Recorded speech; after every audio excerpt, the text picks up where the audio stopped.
was one of India's biggest sex scandal. And a lot of people are not aware about it at all. Case where nearly 100 teenage girls were sexually abused laid bare a toxic mix of religious reach and political impunity. When police themselves are not aware, how do you expect civilians to be aware about such things? बहुत ही प्रभावशाली लोग हैं बहुत से पहलुओं से। अपन कहते हैं कि किसी के प्रभाव को यदि आप आंकलन करें तो उसको सोशली, इकोनॉमिकली, रिलीजियसली, पॉलिटिकली, ऐसे मतलब आप कई एंगल्स को आप उनको देखते हैं। She said, "Why are you still calling me to the court again and again? It has been 30 years. I am now a grandmother. Leave me alone."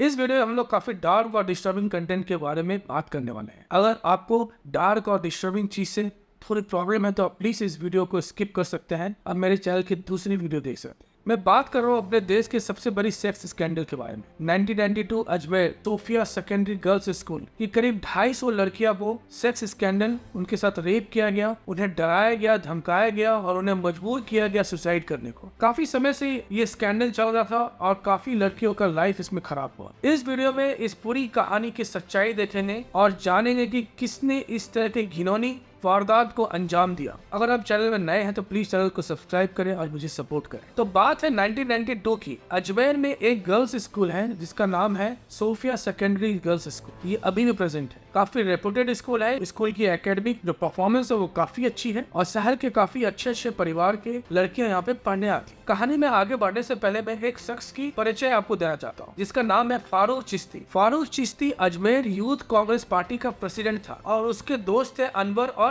Farooqui और उसके दोस्त थे नफीस और अनवर चिश्ती। पूरे ये घिनौने स्कैंडल का जो मास्टरमाइंड था वो फारूक था। फारूक काफी इन्फ्लुएंसिंग फैमिली से आता है और काफी रौबदार फैमिली से आता है। इसके फैमिली का नाम ज्यादातर गैंगरेप, फिरौती, किडनैपिंग इसी तरह की चीज से जुड़ी हुई है और अजमेर के लोग भी इसके फैमिली से डरते हैं। इसके फैमिली से कोई किसी भी तरह का लड़ाई या पंगा नहीं लेता। तो फारूक एक लड़की को अप्रोच करता है। वो लड़की क्लास 8 की होती है, Sophia secondary girls school. School के बाहर उस लड़की से मिलता है फारूक हमेशा और धीरे धीरे ये मिलना एक दोस्ती में बदल जाती है। हालांकि फारूक का उम्र काफी ज्यादा था उस क्लास 8 की लड़की से, लेकिन फारूक ने उसे अपने पूरे जाल में फंसा दिया था और ये दोस्ती धीरे धीरे प्यार में बदल जाती है। उस लड़की को फारूक के ऊपर बहुत भरोसा हो जाता है, काफी ट्रस्ट हो जाता है और यहाँ स्टार्ट होता है फारूक के मास्टरमाइंड और उसके गलत इरादे का संकेत। फारूक उस लड़की को अपने फार्म हाउस ले जाता है। लड़की भी मान जाती है क्योंकि उसे ट्रस्ट था फारूक के ऊपर। वहाँ पे वो दोनों सेक्स करते हैं, फिजिकली मिलते हैं और उस दौरान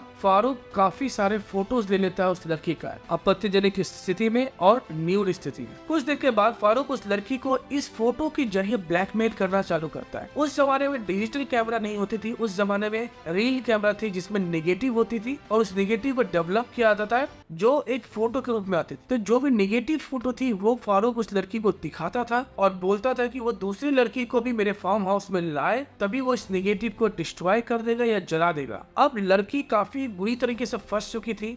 8 क्लास की लड़की थी, माइंड उस तरह से मैच्योर नहीं होता है और वो अपने परिवार का इज्जत और अपनी खुद इज्जत सोसाइटी में बचाने के लिए किसी के पास वो जा भी नहीं सकती थी। इसके इश्यूज को लेकर वो खुद के खुद इस इशू को झेलती रहती थी और अंडर कॉन्फिडेंस हो जाती थी। फिर एक एक करके बहुत सारी लड़कियां फारूक की इस चंगुल में फंसती गई। सारे के फोटोज फारूक और उसके दोस्त और भी बहुत सारे पॉलिटिशियन इसमें मिल चुके थे, सब फोटोज निकालते रह गए और सारे निगेटिव वहां पे रहे। ये सिलसिला चलता रहा और करीब 250 से 300 लड़की इस पूरे चंगुल में, इस पूरे ट्रैप में फंस गई। आप समझ सकते हैं एक शहर में, अजमेर बहुत भी बड़ा शहर नहीं है, उस शहर में 250 से ज्यादा लड़की इस तरह के ट्रैप में अगर फंस रही है तो आप समझ सकते हैं कि फारूक कितने पावरफुल फैमिली से आता है तो उसकी पहुंच कितनी दूर तक है। हो सकता है कि बहुत सारी लड़कियां कंप्लेन लेके पुलिस स्टेशन जाती हो FIR लिखने के करवाने के लिए या कंप्लेन लिखवाने के लिए, लेकिन हो सकता है कि पुलिस वाले फारूक के फैमिली से भी बहुत डरते हो, इसलिए वो किसी भी तरह का कंप्लेन उस समय नहीं लिखे होंगे। बहुत सारी पॉसिबिलिटीज हो सकती है। अब इस कहानी में थोड़ा चेंज आता है। फारूक के बहुत सारे दोस्त और बहुत सारे पार्टी मेंबर इस घिनौनी हरकत में मिल जाते हैं। उसमें से एक बंदा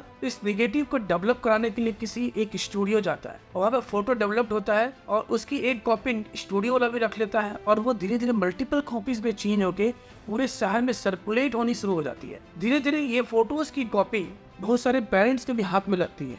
फिर बहुत सारे पेरेंट्स को फील होने लग जाता है कि उनकी बेटी के साथ शोषण हो रहा है। लेकिन वो सोसाइटी के डर से कोई कंप्लेन भी लिखाने के लिए पुलिस स्टेशन नहीं जा पाते। और इसी दौरान बहुत सारी लड़कियों का सुसाइड का केस सामने आता है और ये देखा जाता है कि सारी लड़कियां सोफिया सेकेंडरी स्कूल से ही है। तो लोगों को शक भी पैदा होता है कि ऐसा क्यों हो रहा है कि एक ही स्कूल की लड़की सुसाइड कर रही है। और उसके साथ साथ पैरेलली ये डेवलप वाली फोटो, जो फोटो है न्यूड फोटो, पूरे शहर में सर्कुलेट होना शुरू हो जाती है।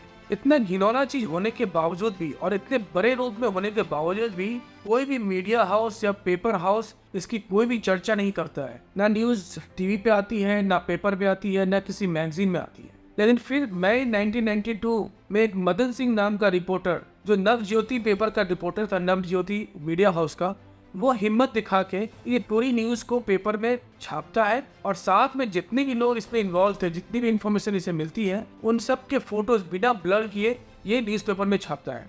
जिस दिन ये न्यूज़पेपर आती है अजमेर के शहर में, उस दिन पूरे अजमेर शहर में सन्नाटा रहता है। सारे लोग डर गए थे और वो घर से बाहर नहीं निकलते हैं और सारी दुकानें और सारी चीज़ बंद रहती है। फिर स्टार्ट होता है हमलों का सिलसिला मदन सिंह रिपोर्टर के ऊपर। मल्टीपल हमले होते हैं इसके ऊपर। एक हमले में जख्मी होकर हॉस्पिटल में रहता है भर्ती और फिर कुछ लोग हॉस्पिटल में आके इसे गोली मार देते हैं। तो सिर्फ एक बंदा था मदन सिंह जिसने आवाज उठाई थी, पहली आवाज उठाई थी मई 1992 में, और उसे भी मार दिया जाता है। बहुत सारे फैमिली मेंबर के ऊपर फारूक की तरफ से धमकी वाले कॉल जाते थे, धमकी वाली लेटर जाती थी ताकि वो पुलिस स्टेशन पे नहीं आए। लेकिन हिम्मत करके करीब 30 लड़कियां अपने फैमिली वाले के साथ पुलिस स्टेशन आती है और FIR लिखाती है। काफी हिम्मत की दाद देनी पड़ेगी ये 30 लड़कियां और उनके पेरेंट्स का भी, जो उन्होंने सपोर्ट किया कि कंप्लेन करने के लिए। वो रेगुलर पुलिस स्टेशन आती है, कंप्लेन लिखवाती है और ये कोर्ट का जो चक्कर है, जो कंप्लेन का जो चक्कर है, वो चलता रहता है। और फाइनली सिर्फ 2 लड़कियां टिकी रहती है कंप्लेन के ऊपर और सबके ऊपर काफी दबाव दिया जाता है और बहुत सारी लड़कियां तो सुसाइड कर लेती है सोसाइटी के प्रेशर से। फिर 1998 में जो भी लोग पकड़े गए थे इस पूरे सिलसिले में, कोर्ट ने सारे को लाइफ इम्प्रिजनमेंट का सजा दिया, उम्र कैद की सजा दी है कोर्ट ने। तो ये जो सुनवाई आई थी 1998 में आई और जो कंप्लेन रेज हुआ था 1992 में, तो 6 साल लग गए कोर्ट को ये सुनवाई आने में। काफी बुरी बात है जब साफ दिख रहा है कि 250 लड़कियों का शोषण हुआ है, तो हो सकता है उससे ज्यादा भी नंबर हो। बहुत सारी लड़कियां अपनी बयान दे रही है, उसके बाद भी 6 साल लग जाते हैं कोर्ट को इस नतीजे पर पहुंचने के। और एक बात जो मैं बताऊंगा, आप सुनकर तो और भी हैरान और सरप्राइज हो जाओगे। मेन कल्प्रिट जो फारूक था, उसे तो सजा होती ही नहीं है। उसके वकील ये साबित कर देते हैं कि फारूक मेंटली सिक है, मेंटली चैलेंज्ड है और कोर्ट में भी फारूक पागलों ऐसी हरकत करता है जिसके कारण से उसे कोई सजा नहीं मिलती है। और इसके ऊपर और भी यह है कि जितने भी लोग को लाइफ इम्प्रिजनमेंट मिली थी या जितनी भी लोग को उम्र कैद की सजा मिली थी, सारे में से कुछ लोग बेल पे आउट रहते हैं, बेल पे बाहर रहते हैं और कुछ लोग की सजा कम करके 10 साल में कन्वर्ट कर दी गई थी।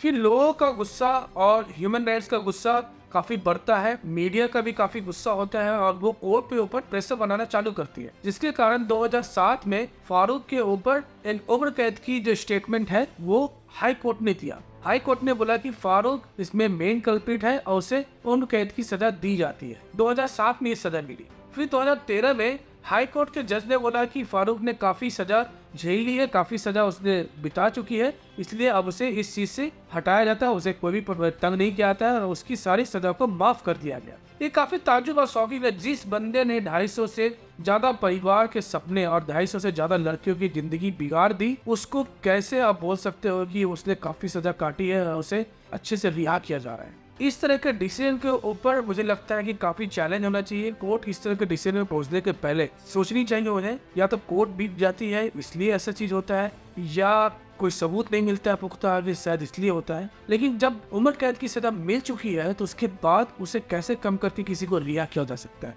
खैर, यही कानून व्यवस्था है।